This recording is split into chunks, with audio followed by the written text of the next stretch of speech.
Assalamualaikum warahmatullahi wabarakatuh. Alhamdulillah alladzi nawwara qulubana bittilawati al-Qur'an. Asyhadu an la ilaha illallah wahdahu la syarika lahu wa asyhadu anna Muhammadan abduhu wa rasuluh.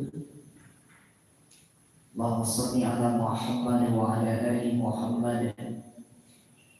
Ya ayyuhalladzina amanu taqullaha haqqa tuqatih wa la tamutunna illa wa antum muslimun. Bapak-bapak dan ibu-ibu jemaah salat zuhur rahimani wa rahimakumullah. Di dalam Quran surah ke-64 ayat 14 At-Taghabun, Allah Subhanahu wa taala berfirman di dalam ayat ini, A'udzu billahi minasyaitonir rajim. Ya ayyuhalladzina amanu inna min azwajikum wa auladikum aduwwan lakum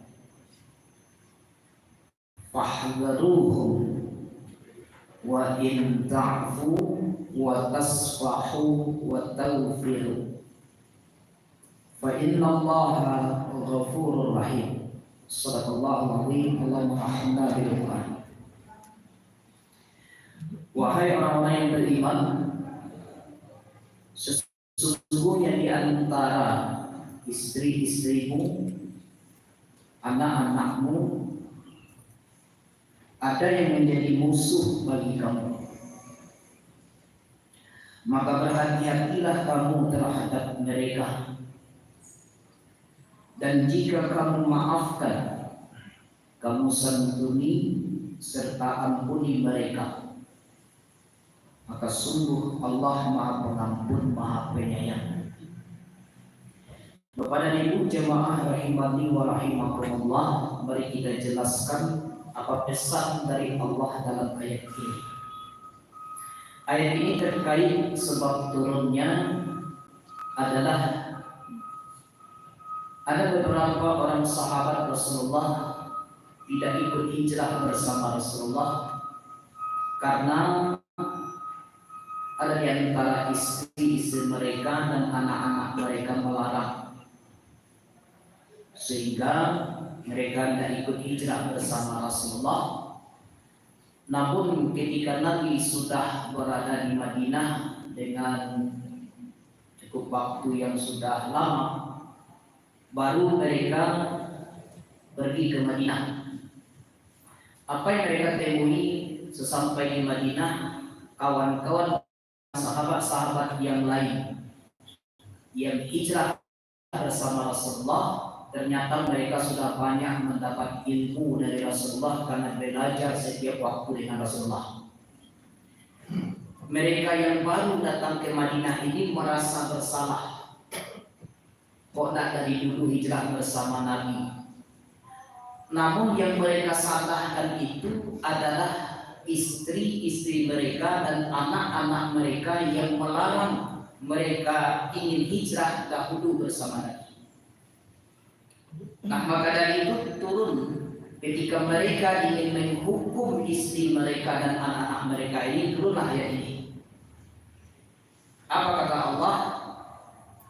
Hai orang beriman, ada di antara istrimu, anak-anakmu menjadi musuh bagimu. Fahdharuhum, maka berhati-hati kamu dalam mereka. Tapi kata Allah, jika kamu memberikan maaf, kamu santuni, kamu ampuni mereka, itu jauh lebih baik. Bapak dan Ibu jemaah dimuliakan Allah, setidaknya ada 3 cara di sini yang disampaikan oleh Allah dalam hal yang terkait dengan kesalahan. Selesai lebaran ini kita kan sering mendengar kata halal bihalal. Sebenarnya itu Bapak Ibu semua, Di Arab pun tidak ditemukan istilah halal bihalal, hanya istilah hawa saja. Tapi secara maknawi halal bihalal itu adalah membuka sesuatu yang terharam. Ketika ada silaturahmi sudah bersama-sama, mungkin ada kesalahan selama ini sudah lama dan bertemu, kemudian bertemu mengaku ada kesalahan-kesalahan yang lama. Baik, kita terima pendapat itu. Namun apa yang sesungguhnya yang membuat manusia itu terhalang, maka harus dihalalkan. Kalau terkait dengan Allah, itu yang disebut dengan dosa. Dosa yang terkait dengan Allah, bagaimana akan menjadi penghalang bagi dia untuk dekat dengan Allah. Lalu bagaimana caranya? Adalah dengan cara bertaubat. Kata Nabi SAW ketika ditanya kepada beliau, ya Rasulullah, apa itu dosa? Maka Nabi menyampaikan, mahaka fi sadrik, apa yang membuat hatimu gelisah, itulah dosa. Itulah dosa. Jadi kalau ada kita selama ini hati gelisah, resah, berarti boleh jadi kita dalam keadaan berdosa. Coba perhatikan ketika Ramadan meninggalkan kita kemarin, Bapak Ibu, betapa tenangnya hati kita pada malam takbiran. Kenapa hati kita tenang? Tidak ada rasa resah, gelisah, karena kita dosa-dosa kita selama Ramadan sudah diampuni oleh Allah SWT. Maka dosa terhadap Allah itu taubat. Namun ada dosa yang berikutnya terkait dengan manusia. Maka salah satu caranya adalah saling memberi maaf atau memaafkan. Itu yang sering kita sebut dalam istilah mohon maaf lahir batin. Bapak dan Ibu semua, namun kalau kita ingin lebih bagus dan lebih baik, tiga setidaknya tata cara maaf itu dalam konteks surah At-Taghabun ayat 14 tadi, Bapak Ibu. Pertama dikatakan oleh Allah Subhanahu wa taala adalah wa in ta'fu. Namanya ta'fu. Apa itu makna ta'fu? Adalah menghapus kesalahan. Tapi menghapus kesalahan itu ada kalanya meninggalkan bekas. Maka ini tingkatan maaf yang paling rendah. Ini sering terjadi mungkin dalam diri kita, Bapak Ibu. Kita telah memaafkan orang itu, tapi masih terkena kesalahannya. Ketika kita ditanya Allah memaafkan, oh Allah memaafkan. Cuma itu terkena aja kecil itu, terkena aja perbuatan itu tingkatan afwun namanya. Atau dalam bahasa Allah tadi ta'fu. Apa artinya? Kesalahan itu sudah dihapus namun masih meninggalkan bekas. Bapak Ibu jemaah dimuliakan Allah, ini tingkatan maaf yang paling rendah. Lalu apa yang kedua? Kata Allah wa tasfahu. Apa itu wa tasfahu, Bapak? Kesalahan orang ini sudah kita maafkan. Sudah kita maafkan, walaupun dia meninggalkan bekas, tapi kita tidak menyebutnya lagi. Nah, ialah saling memaafkan awak. Kesalahan silang dan maafkan, kesalahan aku tolong dulu dimaafkan. Habis selesai. Kenapa disebut wa tasfahu? Tasfahu itu dengan makna mushaf. Mushaf itu maksudnya lembaran. Apa maksudnya wa tasfahu? Itu membuka lembaran baru, menghapus yang lama, tidak menyebut-nyebutnya lain. Bapak Ibu jemaah dimuliakan Allah, kalau kita ingin naik level cara memaafkan orang lain, tidak cukup hanya memaafkan. Kalau ketika kita memaafkan masih mengingat apa kesalahan-kesalahan orang itu baru tingkatan yang paling rendah, ta'fu namanya. Kita ingin naik level yang lebih tinggi, misalkan dari ta'fu. Apa itu wa tasfahu? Apa wa tasfahunya? Maafkan kesalahan orang itu, tidak menyebut-nyebut kesalahan itu lagi, dan membuka lembaran baru. Maka ini tingkatan yang kedua. Jamaah dimuliakan Allah Subhanahu wa taala. Mampu tak kita menaikkan level dari level 1 tadi ke level yang kedua ini? Tak menyabui kesalahan kalian. Kalau mampu Bapak dan Ibu, kita bisa menaikkan level yang ketiga. Apa level yang ketiga itu? Adalah wataufiru. Apa maksud wataufiru itu? Adalah memberikan maaf kepada dia, tidak menyebut-nyebutnya lagi, kemudian berbuat baik kepadanya. Kalau kita mampu ini Bapak dan Ibu, itulah level maaf paling tinggi. Inyo yang membuat salah kawan, awak yang minta maaf kainyo. Lalu setelah awak minta maaf kainyo, wak berbuat baik dulu kainyo. Makanya wataufiru itu ghafar. Ghafar itu sifatnya Allah.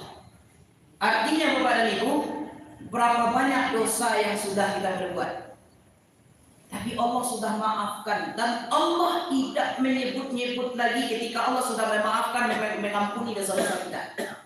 Makanya Maha pengampunnya Allah itu selalu diiringi kalimatnya dalam Al-Quran Rahim. Perhatikan, Ghafurur Rahim, Ghafurur Rahim. Apa maksudnya? Adalah saat Allah telah mengampuni dosa-dosa kita, maka Allah tidak menyebut-nyebut dosa itu lagi baik di dunia sampai ke akhirat. Bahkan hebatnya lagi Rahim. Apa itu? Setelah kita berbuat dosa, Allah maafkan kesalahan kita, Allah berbuat baik kepada kita. Pernah tidak Bapak Ibu kita dengar itu? Coba kita sudah buat dosa, lalu Allah maafkan, Allah ampuni dosa kita, lalu rasa dia biar Allah kita setelah itu. Kalau sekiranya Bapak dan Ibu karena dosa kita penghambat rezeki Bapak dan Ibu, artinya ketika kita buat dosa, lalu Allah tidak ampuni dosa kita, diambil Allah rezeki kawak Bapak dan Ibu, mungkin musnah kita dari muka bumi. Musnah. Nah, bagaimana tata cara maaf yang ketiga ini kita terapkan dalam kehidupan? Orang berbuat salah kawak, banyak kesalahan. Bahkan mulai dari tingkat pemerintah sampai ke bawah Bapak dan Ibu, banyak kesalahan. Apa kata Allah? Maafkan kesalahan mereka. Lalu setelah memberi maaf, tidak disebut-sebut lagi watas pahu. Jangan disebut-sebut lagi kesalahan itu. Lalu yang ketiga Bapak dan Ibu, wataufiru. Saat kita membuka lembaran-lembaran baru, lalu kita berbuat baik dulu kepada orang itu. Bapak dan Ibu, saya berikan perumpamaan. Kita berjalan di jalan raya membawa kendaraan. Lalu kendaraan awak disenggol oleh orang ini, oleh seseorang. Lalu Bapak dan Ibu, orang yang menyenggol tadi itu datang ke awak meminta maaf. Aku jawab awak kayaknya, yo yang kesalahan, yolah dan maafkan. Cuma yang waktu amboku jadi ganti. Itu tingkatannya adalah takfu. Takfu, maaf yang paling ringan, yang paling lemah. Ada yang kedua Bapak dan Ibu. Apa yang kedua itu? Awak yang disenggol orang, lalu orang tuh minta maaf kawak, lalu awak maafkan orang tuh, kecewa kau orang tuh, ayolah biasa di jalan raya kau saling senggol menyenggol.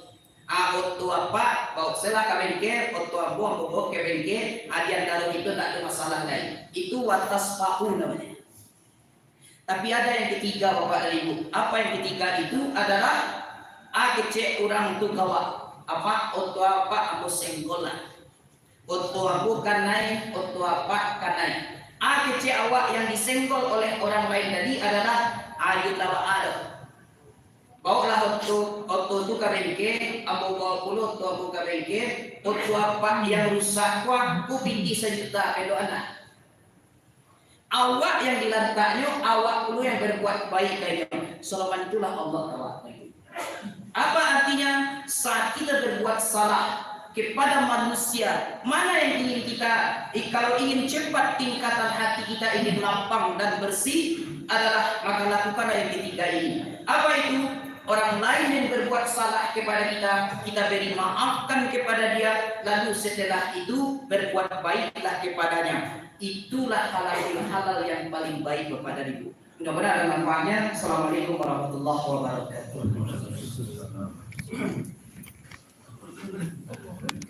Allahu Akbar, Allahu Akbar.